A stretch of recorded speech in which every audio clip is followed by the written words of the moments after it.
Audio séptimo sobre la sexta parte del artículo de Alejo Maldonado Gallardo. Esa sexta parte fue titulada como El caudillismo y va de las páginas 410 a la 412.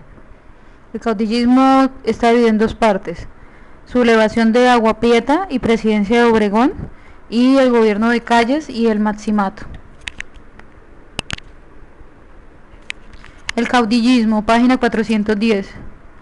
Este periodo, que se extiende desde la deposición y muerte de Carranza hasta el ascenso al poder de Lázaro Cárdenas, estuvo signada por los caudillos sonorenses, los del Grupo Sonora, es decir, Álvaro Obregón, Adolfo de la Huerta y Plutarco Elías Calles.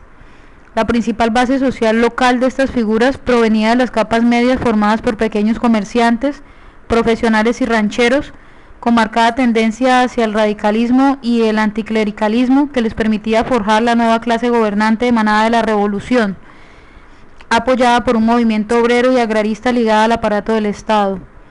Bueno, la nueva clase gobernante emanada de la revolución, es decir, de generales, políticos, burócratas, líderes sindicales y otros.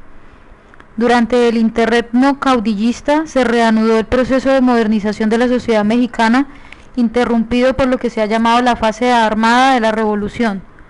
Continuaron las diferencias con Estados Unidos, y entre los sucesos ocurridos en estos años sobresalen los asesinatos de Venustiano Carranza y Francisco Villa, la reducción y profesionalización del ejército, sobresalen también dos azonadas militares, un movimiento religioso, la fundación del Partido Nacional Revolucionario y el maximato del general Plutarco Elías Calles.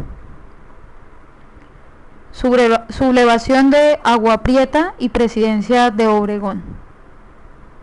Al querer imponer Carranza como su sustituto en la presidencia en las elecciones de 1920 al diplomático Ignacio Bonillas, que no podía, según lo estipulado en la Constitución de 1917 que pretendía reformar, levantó un amplio movimiento en su contra.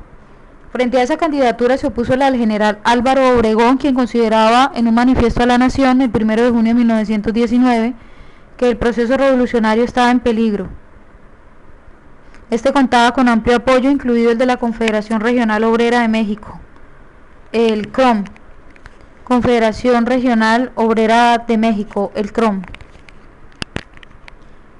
y su órgano político, el Partido Laborista, fundados en 1918 y 1919 respectivamente, así como el Partido Liberal Constitucionalista y un sinnúmero de pequeños partidos políticos locales, algunos de gran influencia regional.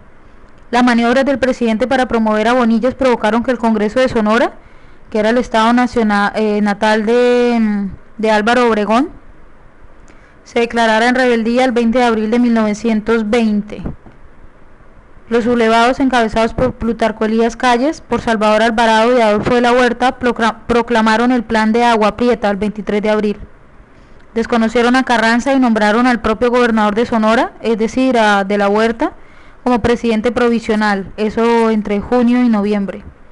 Ante el apoyo que obtuvieron en el ejército y perdido el respaldo de la clase obrera y el campesinado, Carranza debió huir de la Ciudad de México rumbo a Veracruz el 14 de mayo, con el propósito de repetir la historia de 1914. En el trayecto, el tren en el que viajaba fue atacado y fue obligado a internarse en la Sierra de Puebla, donde fue asesinado una semana después en el poblado de Tlaxcalantongo, el 21 de mayo. Sin obstáculos, Álvaro Obregón ganó las elecciones de 1920 para los 4 años siguientes. Su política fue zigzagueante, como ha comentado el autor Capps, comillas: por una parte temía una intervención militar y deseaba con ansia el reconocimiento y el apoyo de Estados Unidos. Por otra, por razones políticas e ideológicas no podía permitir satisfacer la principal demanda de los estadounidenses, que era la abolición de la Constitución. Tampoco podía evitar, en vista de su desesperada situación económica y de la ausencia de nuevas inversiones, tampoco podía evitar aumentar los impuestos a las propiedades estadounidenses, lo que desde luego suscitó aullidos de protesta por parte de Washington. Fin de las comillas. A fines de agosto de 1923, Washington otorgó su reconocimiento al gobierno de Obregón mediante el Tratado de Bucareli, que había sido retirado tras el asesinato de Carranza. A cambio se concedía la no retroactividad del artículo 27 constitucional y adquiría el compromiso de indemnizar a los norteamericanos por daños y expropiaciones durante la revolución. Casi al mismo tiempo, Obregón establecía nexos diplomáticos con la Unión Soviética el 4 de agosto de 1924, que convirtieron a México en el primer país latinoamericano en hacerlo. Para servir de contrapeso al poderío de los generales revolucionarios y las desproporcionadas fuerzas armadas, Obregón organizó milicias obreras y campesinas, con una astuta política de concesiones y de un limitado programa agrario, así como la creación del Partido Nacional Agrarista, eso en 1920, dirigido por el antiguo dirigente zapatista Antonio Díaz Soto y Gama. Es un solo nombre, Antonio Díaz Soto y Gama es un solo nombre. Fue entonces cuando comenzó en México un renacimiento cultural promovido por José Vasconcelos, que era integrante del primer gabinete convencionista y regresaba de su exilio para encargarse de la rectoría de la Universidad Nacional, quien fue nombrado titular de la recién creada Secretaría de Educación Pública, donde impulsó la creación de escuelas rurales, de escuelas técnicas, de escuelas elementales e indígenas. También promovió una campaña masiva de alfabetización y la edición profusa de clásicos de la literatura universal. El gobierno de Calles y el maximato entre comillas, página 412. A Álvaro Obregón le sucedió en la presidencia el general Plutarco Elías Calles, que tomó posesión en diciembre de 1924, tras vencer la revuelta militar de 1923, que era una resistencia armada a su candidatura y que fue organizada por Adolfo de la Huerta. La derrota de sus adversarios sirvió de paso para la destrucción física de casi todos los caudillos, fin de las comillas. Calles, que era secretario de Gobernación, obtuvo para su elección el apoyo de los 4 partidos políticos más importantes. Obtuvo el del Liberal Constitucionalista, el Cooperativista Nacional, el Nacional Agrarista y el Socialista del Sureste, así como el de Crom y su Partido Laborista. Con este respaldo inició su mandato dirigido a alcanzar lo que él llamó la fase constructiva del movimiento revolucionario. Su cuatrienio fue estremecido por la rebelión cristera, movimiento campesino alentado por la alta jerarquía eclesiástica desde el 27 de enero de 1926 para rechazar los artículos 3, 5 y 27 y para rechazar también los artículos anticlericales 24 y 130 de la Constitución de 1917. Frente a esa postura, el gobierno permitió ataques a los templos y procesiones, la clausura de escuelas católicas, así como la expulsión de sacerdotes extranjeros. En respuesta, los curas cerraron las iglesias y se negaron a prestar servicios religiosos. La guerra contra las guerrillas cristeras, que tuvo su centro en el occidente del país, se extendió hasta el 21 de julio de 1929. Durante esa época volvieron a deteriorarse las relaciones con Estados Unidos a raíz de las leyes nacionalistas de 1925 en materia de petróleo y de la propiedad agraria, que afectaban los bienes extranjeros, y también por el respaldo a las luchas encabezadas por Augusto César Sandino en Nicaragua. Washington valoró la posibilidad de interrumpir las relaciones diplomáticas y restablecer el embargo de armas. Durante 1926 continuó presionando mientras las empresas petroleras prácticamente se declaraban en rebeldía. La situación se agravó en enero de 1927 cuando Calles les canceló los permisos de explotación por no aceptar la reglamentación de 1925. Dice Alejo en un entrecomillado que parecía inminente una intervención en México. Se sabe que Calles ordenó al general Lázaro Cárdenas era para esa fecha, era jefe de operaciones en la zona petrolera. Entonces, que Calles ordenó al general Lázaro Cárdenas que destruyera los pozos petroleros tan pronto desembarcaran los marines, para comillas, crear un incendio que ilumine hasta Nueva Orleans, fin de las comillas.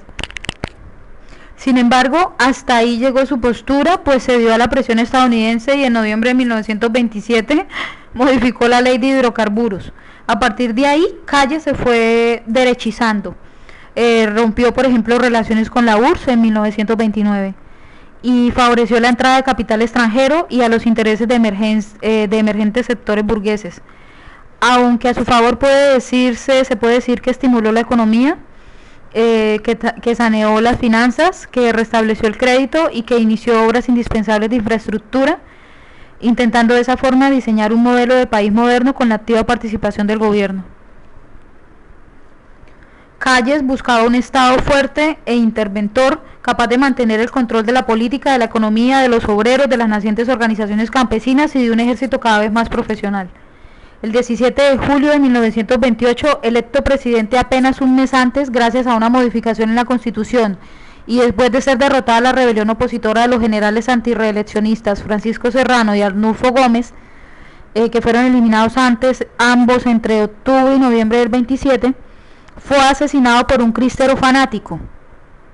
La inesperada desaparición de Álvaro Obregón dejó a Calles sin contrapeso y lo convirtió en jefe máximo de la revolución y verdadero factotum de poder.